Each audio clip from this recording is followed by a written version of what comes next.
Mühərriklər Krallığının sehri nağılı. Qədim zamanlarda Alp dağlarının ətəyində yamyaşıl meşələr və ayna kimi parlayan göllərlə əhatə olunmuş Bavariya adlı bir diyar möcüzə var idi.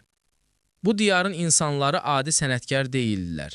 Onlar poladı ipək kimi əyməyi, mühərriklərə isə canlı bir ruh verməyə bacarırdılar. Əfsanəyə görə bu diyarın ən bacarıqlı ustaları bir gün göy yüzünə baxıb, buludlar arasında süzən qartalların azadlığından ilham aldılar. Onlar elə bir güc yaratmaq istədilər ki, həm göylərin qüdrətini daşısın, həm də yerin cazibəsini özündə birləşdirsin. Beləcə onlar Bayerische Motorenwerke adlı bir emalatxana qurdular və bu emalatxananın adını qısaca BMW qoydular. Onların ilk yaratdıkları möcüzə avtomobil deyil, təyyarələr üçün döyünən nəhəng ürəklər, yəni mühərriklər idi.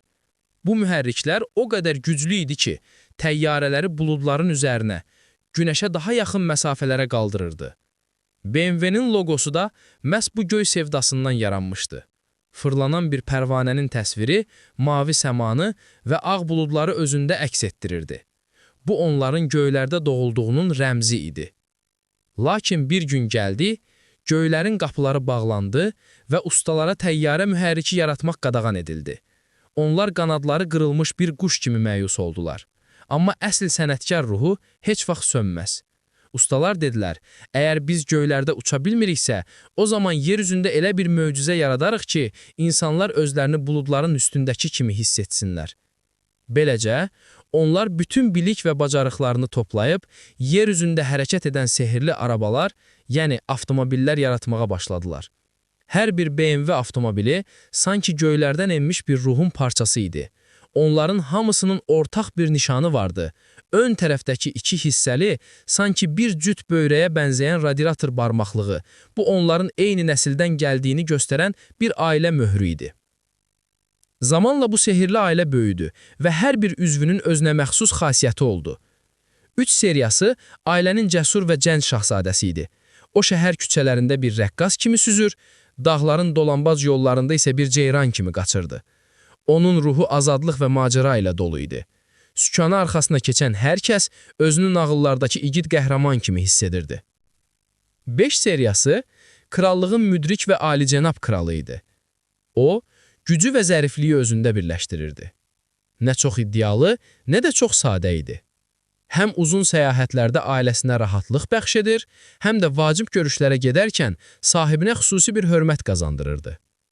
7 seriyası krallığın möhtəşəm imperatoru idi.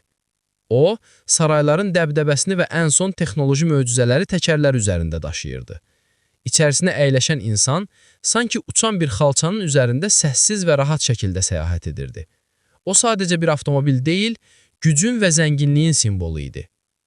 X seriyası ailənin cəsur səyyahları və kəşfiyyatçıları idi. Bu avtomobillər üçün keçilməz yol yox idi. Onlar ən uca dağlara dırmanır, ən dərin meşələrdən keçir, şəhərin hündür binaları arasında da özlərini evlərindəki kimi hiss edirdilər. Onların ruhu macəra və kəşfiyyat ateşi ilə alovlanırdı. Bu avtomobilləri birləşdirən ən böyük sehir isə sürməkdən həzz al fəlsəfəsini idi. BMW ustaları elə bir tilsim yaratmışdılar ki, bu avtomobili idarə edən hər kəs yolla bütünləşir, avtomobil onun bədəninin bir parçasına çevrilirdi. Hər döngə bir həyəcan, hər düz yol isə bir azadlıq hissi bəxş edirdi. Beləliklə, göylərdə başlayan nağıl yer üzündə bir əfsanəyə çevrildi. Bu gün də Bavariyanın sehirli emalatxanalarında ustalar yeni möcüzələr yaratmana davam edir.